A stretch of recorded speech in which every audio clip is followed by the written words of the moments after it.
1장 1절에서 11절까지 말씀입니다. 잠언 17장 1절에서 11절까지의 말씀입니다.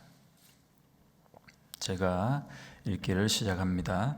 마른 떡 한 조각만 있고도 화목하는 것이 제육이 집에 가득하고도 다투는 것보다 나으니라.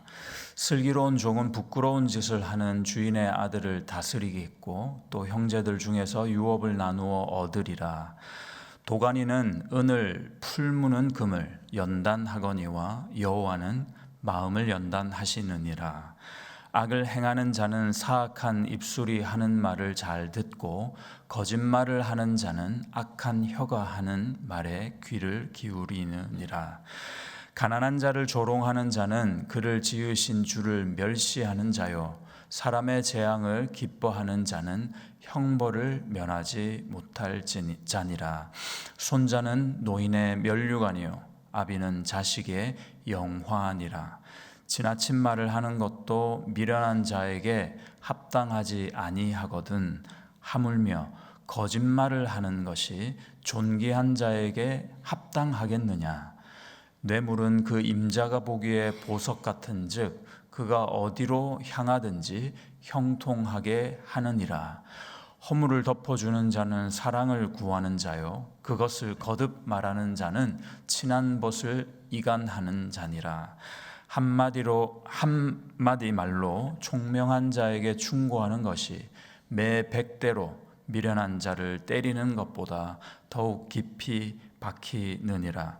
악한 자는 반역만 힘쓰나니 그러므로 그에게 잔인한 사자가 보냄을 받으리라. 아멘. 우리 인생을 움직이는 가장 강력한 힘 중 하나는 행복함입니다. 우리는 모두 행복하기 위해서 노력하고 있습니다. 때로는 위험과 고통을 감수하기도 하며 행복을 추구합니다.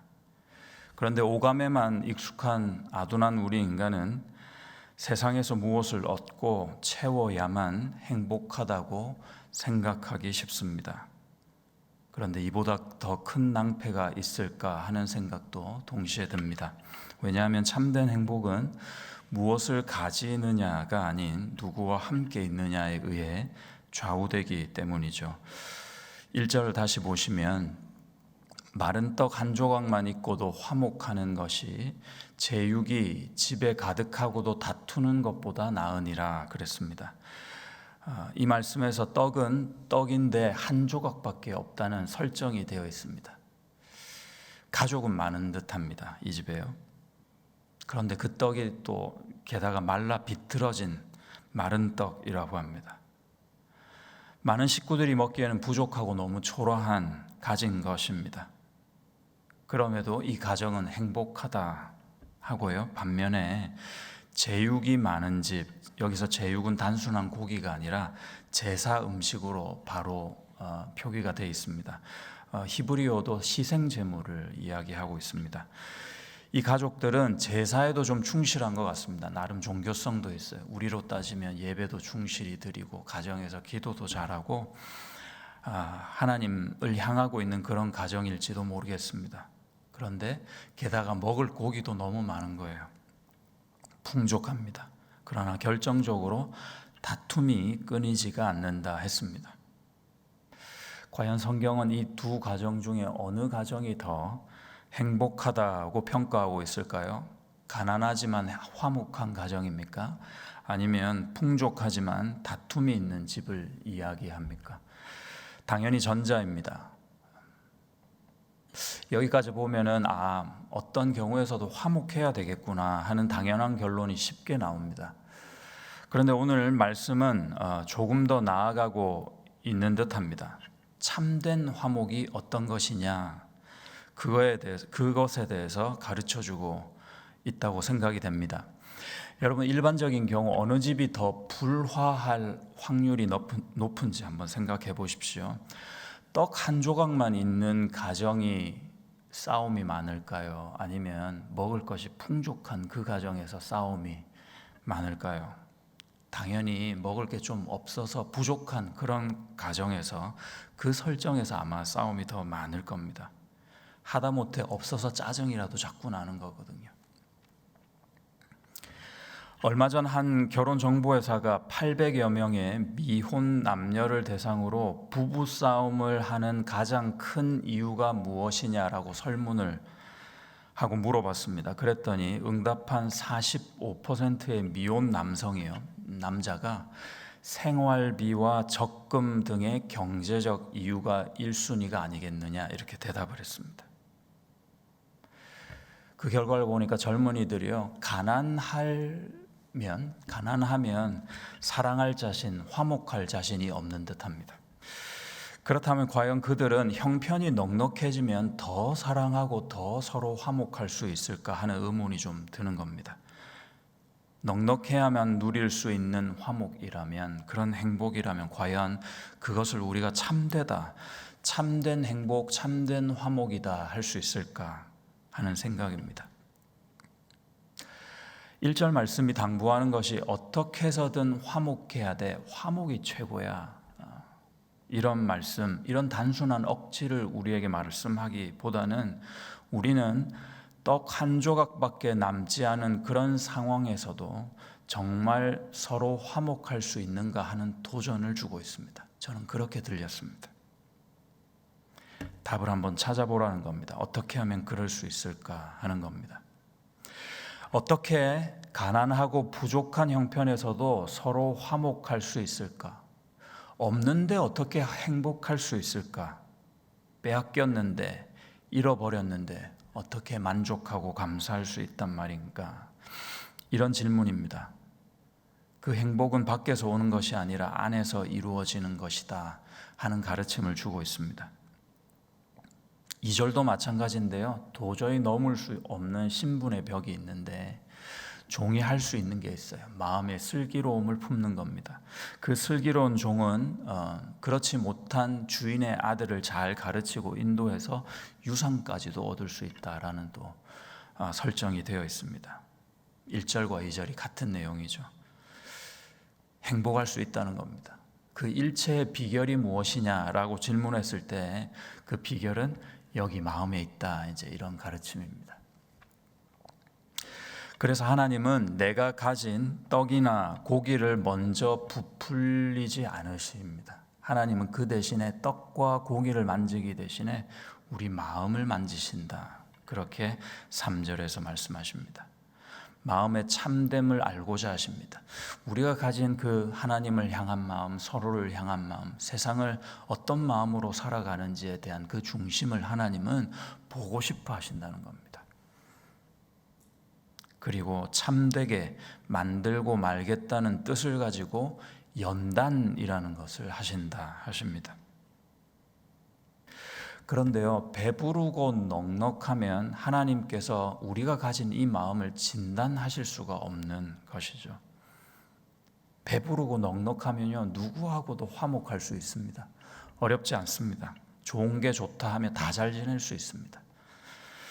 사랑한단 말이 절로 나오게 될 것입니다. 부족한 게 없으니 고통도 없고요, 희생도 필요하지 않을 겁니다. 그러면 여러분, 내가 웃지 못할 이유가 어디 있겠습니까? 누구에게나 친절할 수 있죠. 친절하지 못할 이유가 어디에 있단 말입니까? 그러나 하나님은 이런 가족을, 이런 가정을 바로 참되다라고 평가하지는 않으신다는 겁니다. 그들의 상냥한 미소를 행복이다라고 평가하지 않으십니다. 피상적인 관계와 얕은 신앙에 머물러 있는 교회를, 그런 성도를 위해서 아들 예수를 저버리신 것이 아닙니다. 다 없어지고 다 빼앗기고 딱 떡 한 조각 남겨 놓으셔서라도 그것도 말라 비틀어진 떡 아닙니까? 우리에게 냉정하게 도전하기 원하십니다. 자, 이래도 할 수 있겠냐라고 하시면서 말이죠. 너의 마음이 정말로 그래도 진심이냐? 묻고자 하십니다. 마른 떡 한 조각이 연단의 도구로 사용되고 있는 것입니다. 하나님께서는 지금도 은과 금을 재련하듯 나를 연단하며 인생이라는 시금석에 갈아보고 계십니다. 그리고 그 가치를 매기고 계시는 겁니다. 진지하게 저와 여러분에게 묻고 싶습니다. 우리는 과연 참된 화목을 위해서라면 떡 한 조각밖에 남지 않은 그런 형편도 쉽게 받아들일 수 있는가?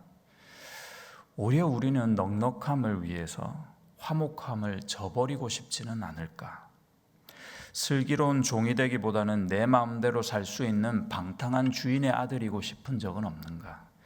어쩌면 가난한 자를 조롱하든지 말든지, 내가 누군가에게 거짓말을 하든지 말든지, 내 이익을 위해서 친한 벗과 이간 되든지 말든지 간섭받고 싶지 않은 그런 나의 주인된 마음이 있지는 않은가? 어쩌면 지금 내가 사실 그렇게 살고 있는데 나의 그런 참된 모습을, 참모습을 내 자신만 모르고 있지는 않는가? 섬뜩한 생각은 안 드시는지요? 여러분, 그리스도의 예수의 날까지 하나님께서 우리에게 기대하시는 것이 있으십니다. 그것이 무엇입니까? 떡 한 조각만 남았다 해도 서로가 누릴 수 있는 참된 화목을 누리기를 원하십니다. 소유가 아닌 존재에 집중하기를 원하는 그런 지혜를 갖기를 원하시고 계십니다. 형편이 많이 어려워도요, 이건 없지만 우리가 서로가 있잖아 라고 말할 수 있는 가족들의 모습들을 원하십니다. 우리가 이런 거 저런 건 없지만, 우리가 이런 면에서는 연약하지만 우리에게는 하나님이 계시잖아 하고 서로를 위로하는 부부의 모습을 원하시지 않을까 싶습니다.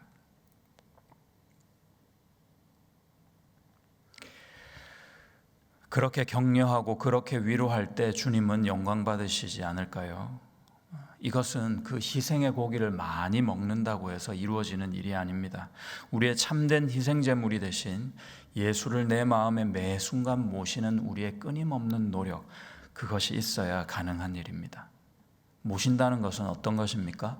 오늘 이 시간을 포함한 모든 인생의 순간에도 주님께서 나를 변함없이 연단하고 계심을 아는 겁니다. 그냥 아는 거죠. 그냥 내어드리는 겁니다. 내 마음에 그것을 받아들이는 것입니다. 어려워도 말이죠. 우리는 한낱 불순물이 덕지덕지 붙은 쇠붙일 뿐이며 대장장이 되신 하나님의 손에 있음을 인정하는 것입니다. 그것을 아는 겁니다. 그것을 깨닫는 겁니다. 그것이 참된 예배이며 참된 사랑을 하나님께 드리는 모습일 것입니다. 그래서 오늘도 예수 그리스도 그분만이 나의 참된 화목이 되심을 고백하는 것입니다. 로마서 5장 10절 11절을 보십시오. 곧 우리가 원수 되었을 때 그의 아들의 죽으심으로 말미암아 하나님과 화목하게 되었은즉 화목하게 된 자로서는 더욱 그의 살아나심으로 말미암아 구원을 받을 것이니라. 그뿐 아니라 이제 우리로 화목하게 하신 우리 주 예수 그리스도로 말미암아 하나님 안에서 또한 즐거워하느니라. 이 주님을 신앙하는 여러분, 우리는 막연히 화목하지 맙시다. 마른 떡 한 조각만 남은 그런 상황에서도 가능한 참된 화목을 주님께 드립시다. 막연히 인생을 살지 맙시다. 우리 구주 예수님을 살아낼 수 있기를 원합니다. 오늘 허락된 내 모습과 형편을 통해 연단하고 계시는 하나님을 깨달아 승리하시는 여러분 다 되실 수 있기를 그 예수님의 이름으로 축복합니다. 한 번 더 찬양.